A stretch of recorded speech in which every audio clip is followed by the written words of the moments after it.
மிக வன்மையாக கண்டிக்கக்கூடிய ஒரு வார்த்தை. அவருடைய தொடர் செயல்பாடு என்பது நடிகைகள் அப்படின்னு பிரித்து பார்க்க வேண்டாம். பெண்களை அவர் தொடர்ச்சியாக இழிவுபடுத்துகிறார்.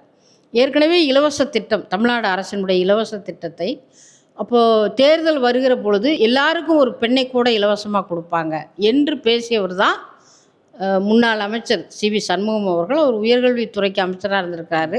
அம்மா அவர்களுடைய தலைமை, செல்வி ஜெயலலிதா அம்மா அவர்கள் தலைமையில் அவங்கள பார்க்குறப்ப எல்லாம் காலில் விழுந்தார்.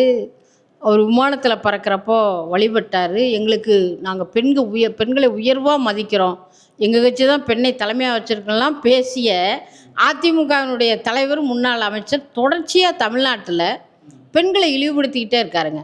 இன்றைக்கி பேசியது சாதாரண பேச்சா? தமிழ்நாடு முதலமைச்சர் திரு மு.க. ஸ்டாலின் அவர்கள் உங்களுடைய கனவை என்னிடம் சொல்லுங்கள்னு சொன்னார். இளைஞர்களுக்கு சொல்லியிருக்காரு, மாணவர்களுக்கு சொல்லியிருக்காரு, விவசாயிகளுக்கு சொல்லியிருக்காரு, தொழிலாளிகளுக்கு சொல்லியிருக்காரு. மாற்று கருத்து இருக்கா? திமுக விமர்சனம் பண்ணுங்க.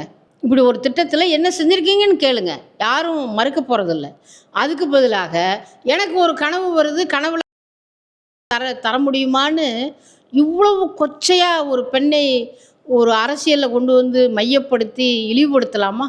இது என்ன பேச்சு?